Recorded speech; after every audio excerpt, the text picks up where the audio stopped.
En esta sección vamos a estudiar el criptosistema RSA. El sistema fue desarrollado en 1977 y su nombre viene de sus inventores. Es uno de los criptosistemas de clave pública más sencillos y fáciles de entender. Se apoya en el problema de factorización de números enteros, que consiste en encontrar la factorización de un número entero grande como producto de factores primos.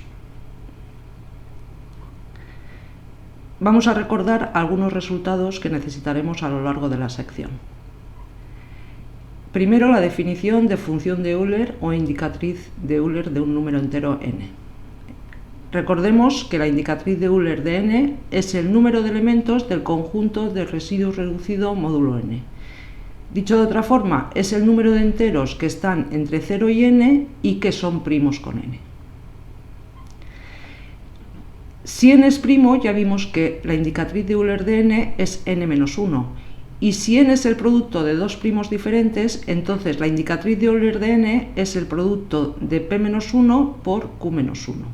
Si hacemos las operaciones, obtenemos n+1 menos la suma de p y q, menos la suma de los dos primos. Recordemos también el pequeño teorema de Fermat, que decía que si p es un número primo, entonces para cualquier entero positivo que sea primo con p, se cumple que a elevado a p-1 es congruente con 1 módulo p. Una observación importante es que si n es el producto de dos primos diferentes, conocer la indicatriz de Euler de n es equivalente a conocer los dos primos p y q. Vamos a verlo. Si conocemos los dos primos p y q, podemos calcular la indicatriz de Euler simplemente calculando el producto de p-1 por q-1 o también haciendo la suma n+1 menos la suma de los dos primos. Y si conocemos la indicatriz de Euler de n, podemos plantear este sistema p por q igual a n, y si despejamos aquí, obtenemos que p más q es n+1 menos la indicatriz de Euler de n. Entonces, si conocemos n y la indicatriz de Euler de n, planteamos el sistema, lo resolvemos y de esa forma obtenemos los dos primos. Bueno, ya vamos a empezar con el criptosistema. Primero vamos a ver cómo se generan las claves. Para generar sus claves, cada usuario elige dos números primos grandes, p y q. Calcula su producto, le vamos a llamar n. Calcula la indicatriz de Euler de n. Después elige un número entero e que esté entre 1 y la indicatriz de Euler de n y que sea primo con la indicatriz de Euler de n. Como e es primo con la indicatriz de Euler de n, sabemos que tiene inverso módulo indicatriz de Euler de n. Entonces calculamos ese inverso y le llamamos d. La clave pública del usuario A está formada por los números n y e, y la clave privada está formada por los números p, q y d, los dos primos y d. Fijémonos que si conocemos la clave pública, no podemos encontrar la clave privada, ya que para encontrar la clave privada a partir de la clave pública deberíamos ser capaces de factorizar n. Esta es una de las características de los criptosistemas de clave pública, que no se puede encontrar la clave privada a partir de la clave pública. Otra observación importante es que, como decir que el máximo común divisor de e y la indicatriz de Euler de n es 1, es equivalente a decir que el máximo común divisor de e y p-1 y el máximo común divisor de e y q-1 son iguales a 1. Por ejemplo, para generar sus claves, un usuario primero elige dos primos, por ejemplo, 131 y 223. En la práctica los primos evidentemente son muchísimo más grandes, pero bueno, para hacer estos ejemplos vamos a coger primos pequeños. Calcula el producto de los dos primos, le llamamos n. Calcula la indicatriz de Euler de n. Después elige un entero entre 1 y la indicatriz de Euler de n que sea primo con 130 y 222, es decir, p-1 y q-1. Por ejemplo, elige este número, 1327. calcula el inverso de E módulo la indicatriz de Euler de n, y obtiene 25.663. Entonces, publica n y e y se guarda como clave secreta los dos primos y d. Una vez que sabemos cómo se generan las claves para un usuario, vamos a ver cómo se definen las funciones de cifrado y descifrado. La función de cifrado se define a partir de la clave pública, por tanto, cualquiera puede cifrar un mensaje para ese usuario. El conjunto de mensajes en claro y el conjunto de criptogramas es el conjunto z sub n, es decir, es el conjunto de los números de 0 a n-1. Para cifrar un mensaje m, calculamos m elevado a e módulo n. La función de descifrado se define a partir de la clave privada, p, q y d. Como la función de descifrado está definida a partir de la clave privada, solamente el usuario puede descifrar el mensaje. Para descifrar un criptograma C, lo que tenemos que hacer es calcular c elevado a d módulo n. Esta función de descifrado es la inversa de la función de cifrado, es decir, que para cualquier mensaje m, si ciframos el mensaje con la función de cifrado y después desciframos con esta función, obtenemos el mensaje m. Bien, esto lo tenemos que justificar y es lo que vamos a hacer en la transparencia siguiente.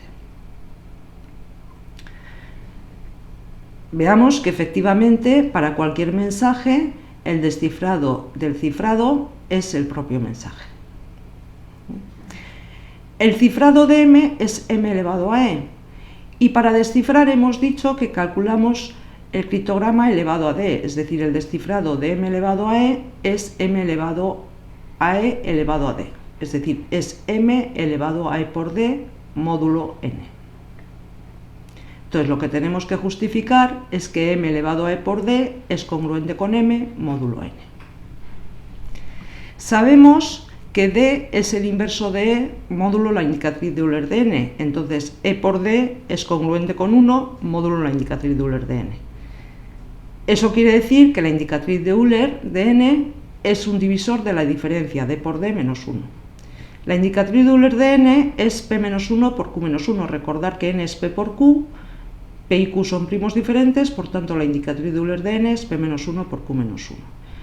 Entonces, si el producto de estos dos números es un divisor de la diferencia, cada uno de ellos también es un divisor de la diferencia. Entonces, p menos 1 es un divisor de por d menos 1. Eso quiere decir que por d es congruente con 1 módulo p menos 1. De la misma forma, e por d es congruente con 1 módulo q menos 1. Recordemos también que cuando queremos calcular una potencia módulo un primo, el exponente se puede reducir módulo el primo menos 1, es decir, que m elevado a e por d es congruente con m módulo p, porque porque e por d es congruente con 1 módulo p menos 1. Y acabamos de decir que al calcular la potencia módulo p, siendo p', el exponente se puede reducir módulo p menos 1. Entonces, m elevado a e por d es congruente con m módulo p, y de la misma forma, m elevado a e por d es congruente con m módulo q. Como p y q son dos primos diferentes, tenemos que m elevado a e por d es congruente con m módulo p por q. Y p por q es n. Y por tanto hemos justificado que m elevado a e por d es congruente con m módulo n. En la justificación que acabamos de ver hemos visto que p y q deben ser primos. Entonces, si p o q no son primos, el algoritmo no funciona. Además, resolviendo el problema de la factorización de números enteros, el sistema quedaría roto, ya que si factorizamos n, podemos calcular la clave privada, p, q y d. Y otra observación es que si resolviéramos el problema del logaritmo discreto, también podríamos calcular el exponente de descifrado, es decir, el exponente de la clave privada. Para ello, ciframos un mensaje cualquiera, m, obtenemos el criptograma. Para cifrar, calculamos m elevado a e, módulo n, y sabemos que m es el descifrado de c, es decir, que m es c elevado a d, módulo n. Vamos a suponer que sabemos calcular logaritmos discretos.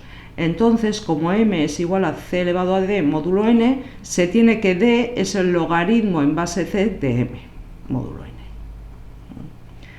Por tanto, si supiéramos calcular logaritmos, podríamos encontrar d. Vamos a ver un ejemplo de cifrado y descifrado. Supongamos que queremos enviar el mensaje 1000 a un usuario A. Conocemos la clave pública de A, que está formada por los números n y e. Entonces, para cifrar 1000, lo único que hacemos es calcular 1000 elevado a e módulo n. Obtenemos 26.145 y ese es el número que enviamos. El usuario A conoce su clave privada, que está formada por los dos primos P y Q y el exponente D. Una vez que recibe el criptograma, para descifrarlo calcula n como el producto de los dos primos y después calcula el criptograma elevado a d módulo n. De esta forma recupera el mensaje en claro. Para utilizar números más pequeños y facilitar los cálculos en el descifrado, se puede utilizar el teorema chino del resto. Vamos a ver cómo se hace. Para descifrar tenemos que calcular c elevado a d módulo n. En lugar de hacer eso, lo que vamos a hacer es calcular c elevado a d módulo p y c elevado a d módulo q. Conocemos los primos porque estamos descifrando, entonces conocemos la clave privada y podemos calcular estos dos mensajes que le llamamos m1 y m2. Después planteamos este sistema, x congruente con m1 módulo p y x congruente con m2 módulo q. Sabemos, por el teorema chino del resto, que este sistema tiene una única solución módulo n. Y la solución viene dada por esta expresión, q por q1 por m1 más p por p1 por m2 módulo n. p1 es el inverso de p módulo q y q1 es el inverso de q módulo p. Una vez que hemos resuelto el sistema, una vez que conocemos x, sabemos que x es congruente con m1 módulo p y x es congruente con m2 módulo q, porque es una solución de este sistema. Pero m1 es c elevado a d módulo p y m2 es c elevado a d módulo q. En definitiva, tenemos que x es congruente con c elevado a d módulo p y x es congruente con c elevado a d módulo q. P y q son dos primos diferentes y por tanto x es congruente con c elevado a d módulo p por q.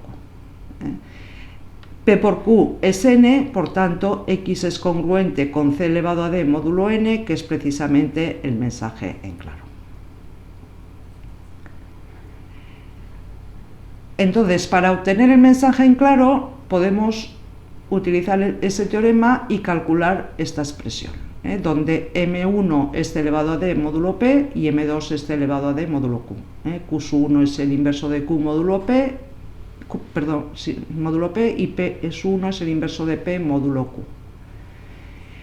Pero además recordemos que cuando queremos calcular una potencia módulo un primo, la base se puede reducir módulo el primo y el exponente se puede reducir módulo el primo menos 1. Entonces, calculamos c módulo p, le llamamos c sub p, y d módulo p menos 1, le llamamos d sub p. Entonces, como hemos dicho que en esta expresión la base se puede reducir módulo p y el exponente se puede reducir módulo p menos 1, tenemos que m1 es c sub p elevado a d sub p módulo p. Análogamente, m sub 2 es c sub q elevado a d sub q módulo q, donde c sub q es c módulo q y d sub q es d módulo q menos 1. Entonces, el procedimiento para descifrar utilizando el teorema chino del resto consiste en lo siguiente. Primero calculamos d módulo p menos 1 y d módulo q menos 1. Después calculamos el inverso de p módulo q y el inverso de q módulo p. Después calculamos los dos coeficientes, que les llamamos 1 y 2, que son el producto de q por su inverso y el producto de p por su inverso. Después calculamos c módulo p y c módulo q. Y m1, que es c sub p elevado a d sub p módulo p, y c sub q elevado a d sub q módulo q. Y después calculamos el mensaje en claro, que es el coeficiente primero por m1 más el coeficiente segundo por m2 módulo n. De esta forma, lo que conseguimos es que el módulo al calcular las potencias sea mucho más pequeño, ya que estamos haciendo cálculos módulo P y Q, que son números más pequeños que n. De esta forma los cálculos son mucho más rápidos. Además, estos valores, los que están en el primer apartado, de sub P, de sub Q, P sub 1, Q sub 1 y los coeficientes primero y segundo, dependen solo de la clave privada, no del mensaje cifrado, es decir, que pueden estar calculados previamente. Son los mismos cálculos para cualquier mensaje cifrado. Veamos un ejemplo. Supongamos que la clave privada del usuario A esté formada por los números P, Q y D. N es el producto de P por Q. Entonces, para descifrar, A calcula D módulo P menos 1. D módulo Q menos 1, el inverso de P módulo Q, el inverso de Q módulo P, el coeficiente primero que es Q por su inverso y el coeficiente segundo que es P por su inverso. Tenemos aquí otra vez los cálculos que hemos realizado, P, Q, D y los cálculos de sub P, de sub Q, coeficiente primero y coeficiente segundo, y entonces ahora para descifrar un criptograma calcula C módulo P, C módulo Q, C sub P elevado a D sub P y C sub Q elevado a D sub Q. Y por último calcula el coeficiente primero por M1 más el coeficiente segundo por m2 módulo n. Y de esta forma obtiene el mensaje en claro. Los números, al calcular los módulos, son mucho más pequeños, ya que estamos trabajando módulo P y Q, que son números mucho más pequeños. Veamos ahora algunas vulnerabilidades del RSA. Una puede ser el uso de claves demasiado cortas. Sabemos que la seguridad del criptosistema RSA está basado en el problema de la factorización de números enteros grandes. Entonces, para que el sistema sea seguro, el entero n debe ser grande, debe ser difícil de factorizar y por tanto debe tener al menos 1024 bits.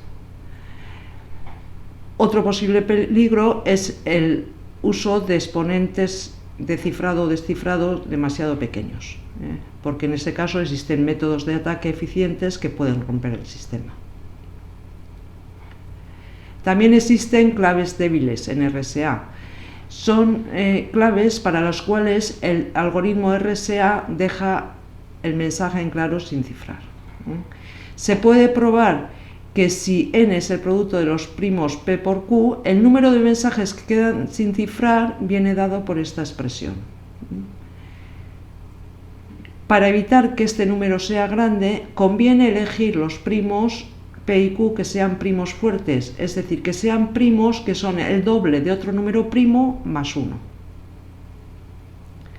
Por ejemplo, si P es igual a 11 y Q es igual a 7 y E es igual a 5, entonces el número total de mensajes, es decir, n, ya que recordar que los mensajes, el conjunto de mensajes está formado por los números de 0 a n-1, el número total de mensajes es 77. Pues de esos 77 mensajes hay 9 que se quedan sin cifrar. Por ejemplo, si ciframos 22, obtenemos 22. Y veamos ahora un par de ataques. El primero que vamos a ver es el ataque de módulo común. Vamos a suponer que una institución calcula n, como el producto de los dos primos, y reparte las claves de cifrado y descifrado. Es decir, que todos los usuarios tienen el mismo módulo n. Lo que cambia son los exponentes de cifrado y de descifrado. Entonces, podemos cifrar un mensaje empleando dos claves diferentes. Ciframos empleando la clave 1 y la clave 2, pero el módulo es común. Entonces, un atacante puede interceptar los dos criptogramas y de esta forma conoce n, e1 y e2 porque son públicas y los dos criptogramas que interceptan.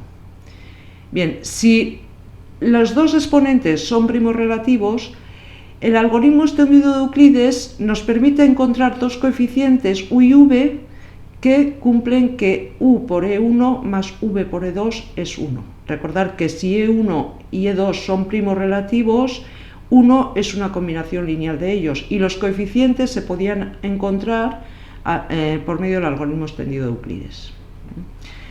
Entonces, podemos calcular c sub 1 elevado a u por c sub 2 elevado a v módulo n. Si hacemos este cálculo, c1 es m elevado a e1, c2 es m elevado a e2, hacemos el producto, tenemos e1 por u más e2 por v, que es 1, es decir, encontramos el mensaje en claro. Otro tipo de ataque es el ataque cíclico. Supongamos que tenemos un mensaje y sea C su cifrado con la clave pública, es decir, C es m elevado a e módulo n. El ataque cíclico consiste en cifrar sucesivamente el criptograma, es decir, llamamos C sub 0 a C y después calculamos los sucesivos cifrados. C sub 1 será el cifrado de C sub 0, C sub 2 será el cifrado de C sub 1, etc. Como el número máximo de mensajes diferentes es n, si hiciéramos esta operación n veces, necesariamente se repetiría alguno de los mensajes. En ocasiones esto ocurre relativamente pronto y encontramos en algún momento que el criptograma se ha repetido, es decir, que C sub i es igual a C. Entonces tendremos seguridad de que m, el mensaje en claro, es el criptograma anterior. Para prevenir estos ataques, los primos P y Q deben cumplir algunas restricciones. Entre otras, algunas de las restricciones son estas. Deben ser números muy grandes, es decir, deben tener más de 100 dígitos, deben ser tales que su diferencia sea grande y deben ser primos fuertes, es decir, deben ser primos tales que son el doble de un número primo grande más 1. Y hay algunas otras restricciones para prevenir los diferentes ataques. Y con esto acabamos la sección.